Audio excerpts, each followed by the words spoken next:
Man za'ama, barang siapa yang berkeyakinan, annallaha fi syai'in au min syai'in au ala syai'in faqad asyrak. Barang siapa yang berkeyakinan bahwasannya Allah Subhanahu wa taala berada di sesuatu atau dari sesuatu atau di atas sesuatu, maka sungguh dia telah syirik. Izlau kana ala syai'in lakana mahmulan, walau kana fi syai'in lakana mahsuran, walau kana min syai'in lakana muhdatsan au makhluqan. Mengapa demikian? Karena jika Allah Subhanahu wa taala berada di atas sesuatu, maka berarti dia diangkat. Dan bila berada di dalam sesuatu, berarti dia terbatas. Dan bila dia dari sesuatu, berarti dia baru alias muhdats atau makhluk. Diriwayatkan oleh Imam Al-Qushairi dalam Ar-Risalah Al-Qushairiyah halaman 6. أعوذ بالله من الشيطان الرجيم. Assalamualaikum warahmatullahi wabarakatuh. Bismillahirrahmanirrahim. Alhamdulillahirabbil alamin. Assalatu wassalamu ala asyrafil anbiya'i wal mursalin wa ala alihi wa sahbihi ajmain, amma ba'd. Alhamdulillah, di kesempatan kali ini kita masih membahas mengenai masalah tauhid, pembagian tauhid rububiyah, tauhid uluhiyah, tauhid asma wa sifat. Yang mana masalah pembagian tauhid rububiyah, tauhid uluhiyah, tauhid asma wa sifat ini tidak pernah ada di zaman yang mulia baginda Nabi, tidak pernah ada di zaman Sayyidina Umar, tidak pernah ada di zaman Sayyidina Abu Bakar, Sayyidina Utsman, Sayyidina Ali radhiyallahu an, para sahabat, bahkan para tabi'in, para a'immatul arba'ah pun tidak pernah ada pembagian yang namanya 3 pembagian tauhid rububiyah, tauhid uluhiyah, tauhid asma was sifat. Nah, marilah sama-sama kita membahas apa yang timbul dari pemikiran ataupun pemahaman tauhid rububiyah, tauhid asma was sifat.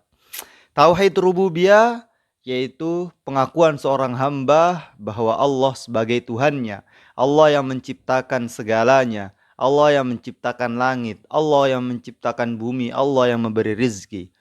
Kemudian tauhid uluhiyah, penghambaan, penyembahan hanya kepada Allah Subhanahu wa taala, menghamba, menyembah hanya kepada Allah Subhanahu wa taala.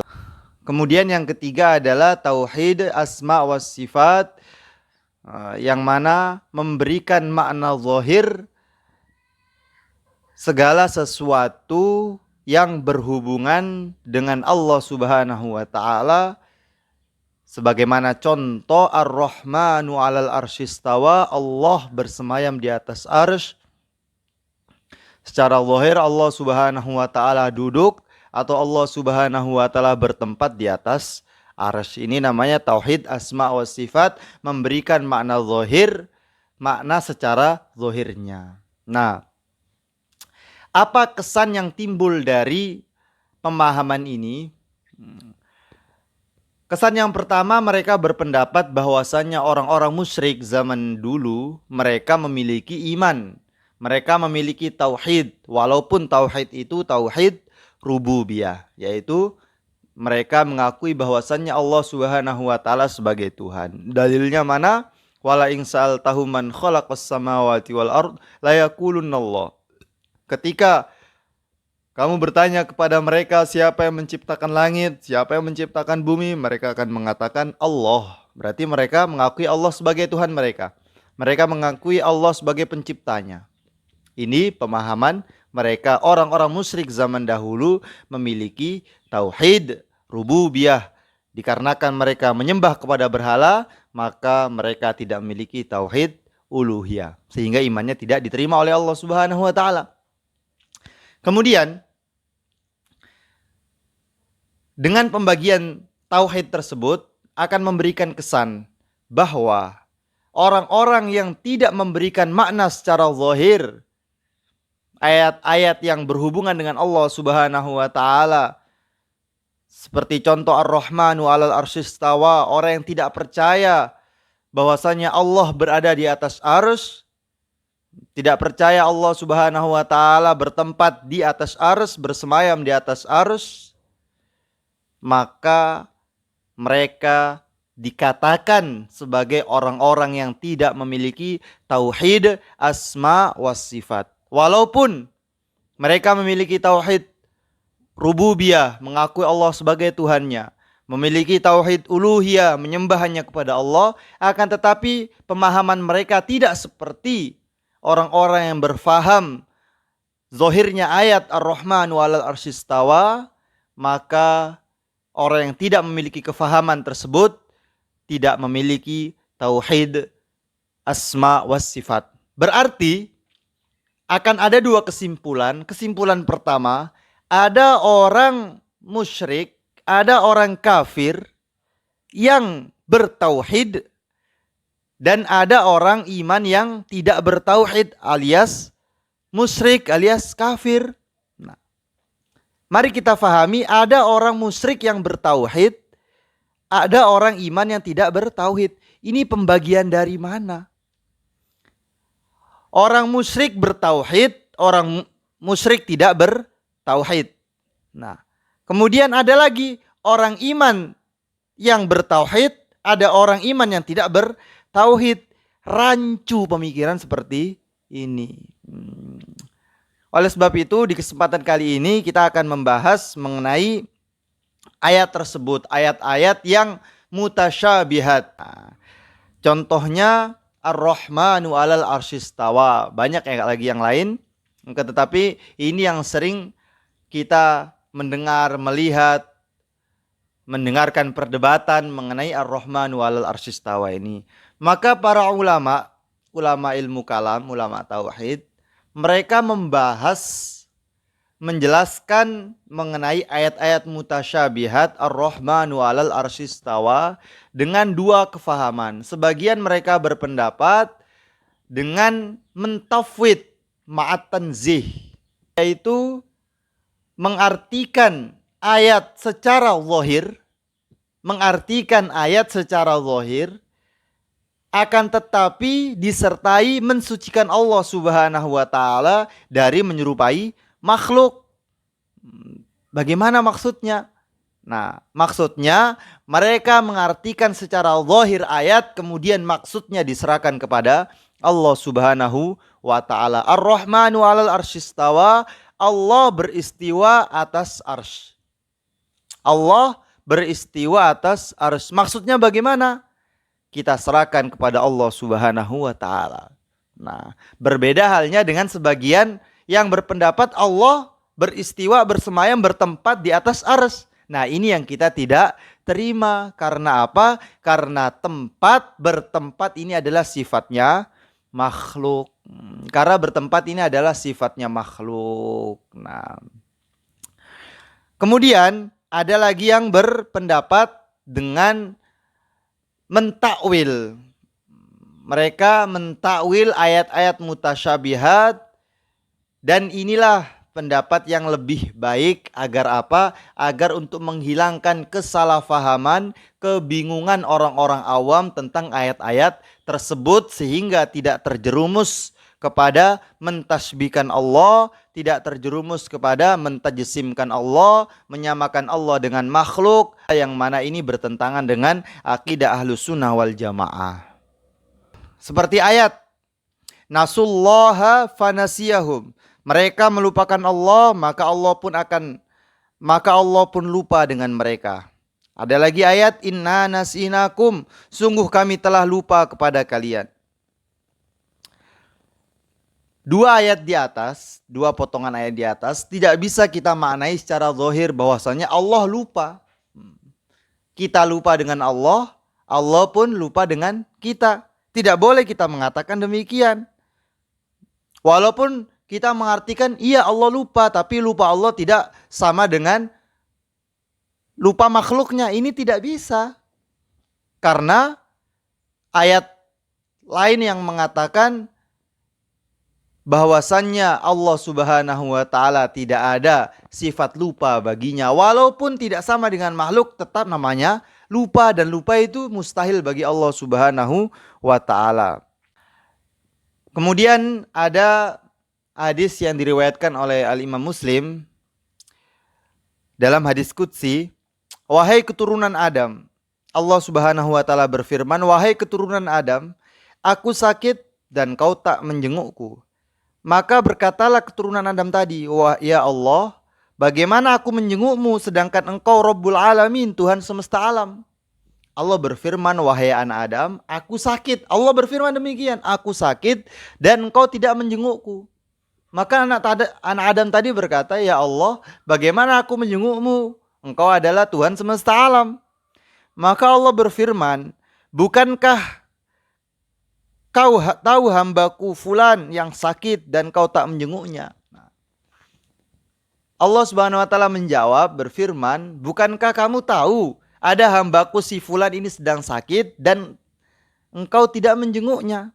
Tahukah engkau bila engkau menjenguknya, tahukah engkau bila kau menjenguknya, maka kau akan temui aku di sisinya. Ini kata Allah Subhanahu wa taala berfirman di dalam hadis qudsi dalam riwayat Imam Muslim.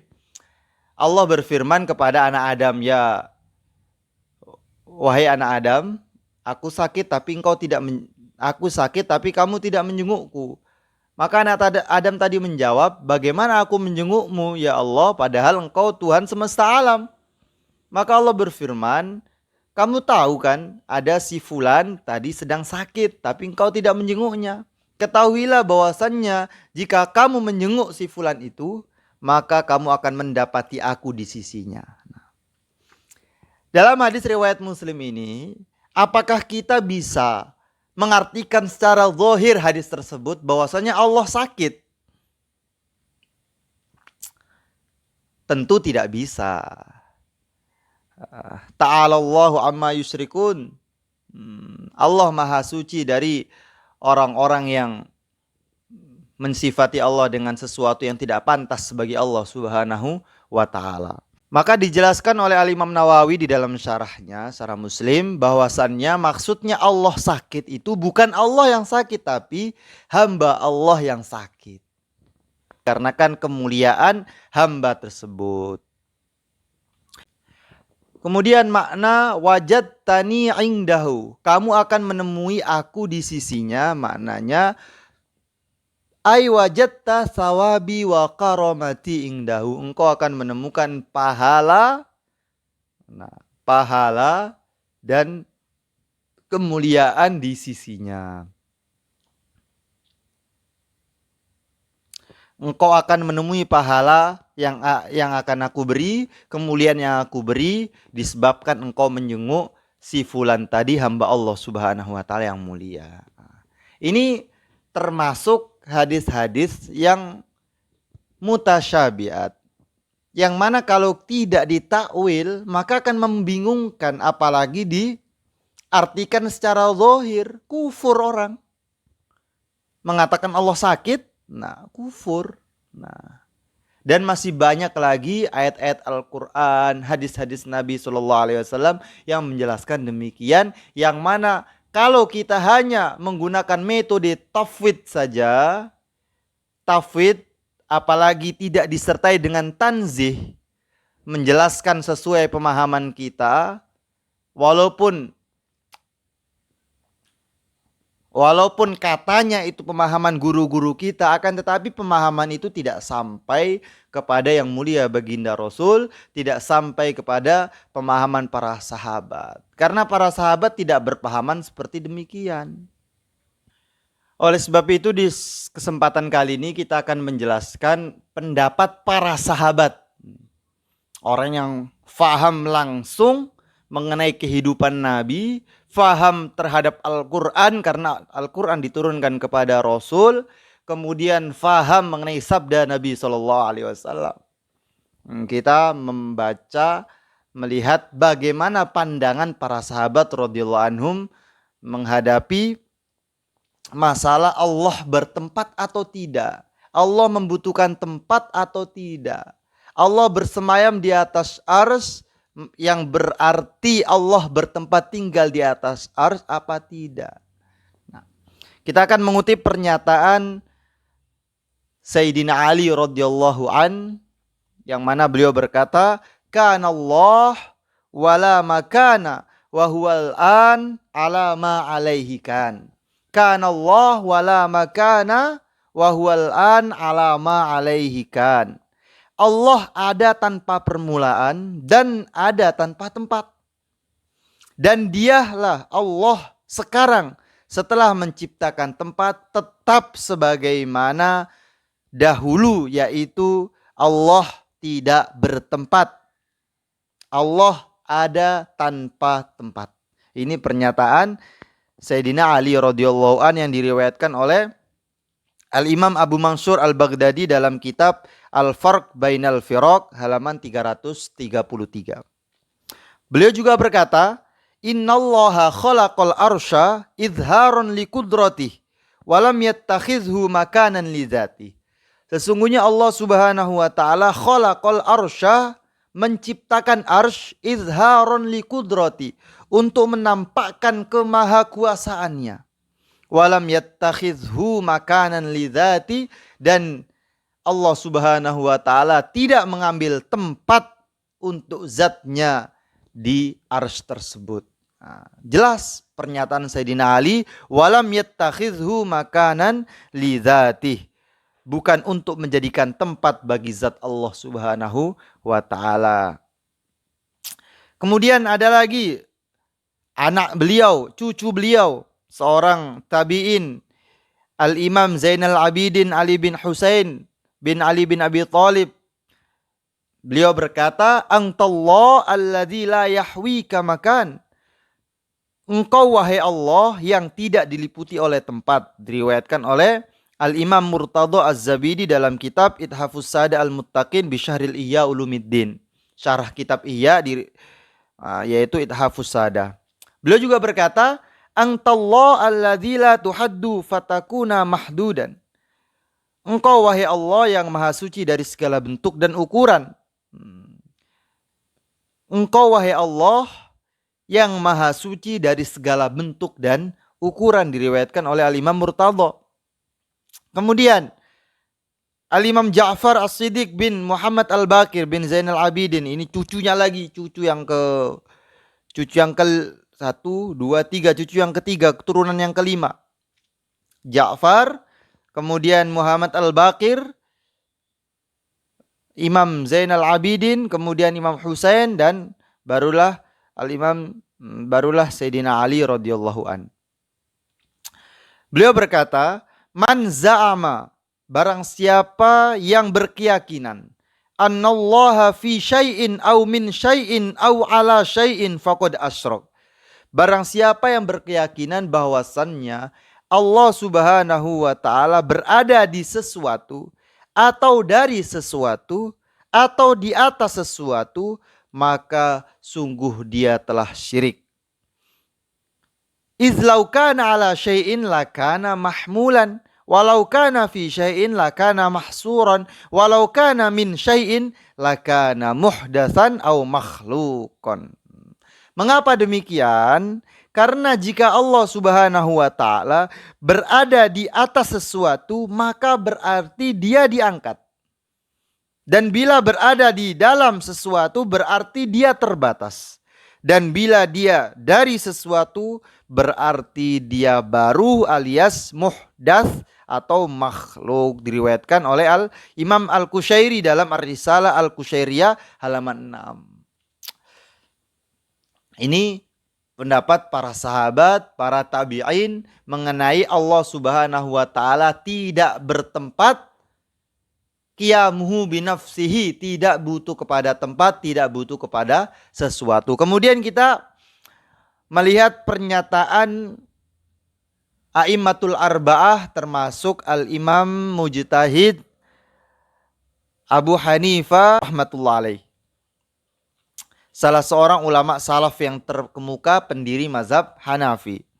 Beliau berkata, "Wallahu ta'ala yura fil akhirah wa yarahul mu'minun wa hum fil jannah bi'ayuni ru'usihim bila tashbihin wala kamiyatin wala yakunu bainahu wa baina khalqihi masafah. Allah Subhanahu wa taala di akhirat kelak akan dilihat. Orang-orang mukmin akan melihatnya ketika mereka di surga dengan mata kepala mereka masing-masing, dengan tanpa adanya keserupaan baginya. Bukan sebagai bentuk yang berukuran dan tidak ada jarak antara mereka dengan Allah Subhanahu wa taala. Artinya bahwa Allah ada tanpa tempat, tidak di dalam atau di luar surga, tidak di atas, di bawah, di belakang, depan, samping kanan ataupun samping kiri. Bisa dilihat dalam kitab Al-Fiqhul Akbar karya Imam Abu Hanifah dengan syarahnya karya Al-Imam Mula Al-Qari rahmatullah alaih, halaman 136 sampai 137. Masya Allah, tabarakallah. Ta'alallahu amma yasifun. Allah Maha Suci dari apa yang mereka sifati yang tidak sesuai, tidak cocok kepada Allah Subhanahu wa taala. Masih banyak lagi pendapat-pendapat para ulama yang menjelaskan Allah Subhanahu wa taala tidak bertempat. Dan juga Allah Subhanahu wa taala tidak di mana-mana. Ini salah juga. Allah di mana-mana, Tuhan di mana-mana, ini juga salah. Tuhan ada di arsy, ini juga salah. Yang benar bagaimana? Allah Subhanahu wa taala ada tanpa tempat, dan sekarang setelah Allah menciptakan tempat, Allah pun sama, tidak membutuhkan kepada tempat. Wallahu a'lam bissawab. Kita akan lanjutkan lagi, masih panjang mengenai pembahasan bahwasanya Allah Subhanahu wa taala tidak menerima tempat baginya, mustahil Allah Subhanahu wa taala bertempat. Mungkin sampai di sini dahulu, kita akan lanjutkan di pertemuan lain kali. Sempurnanya majelis kita tutup dengan doa kifarah majelis. Subhanallah bihamdihi, subhanakallahumma bihamdika, asyhadu an la ilaha illa anta, astaghfiruka wa atubu ilaik. Assalamualaikum warahmatullahi wabarakatuh.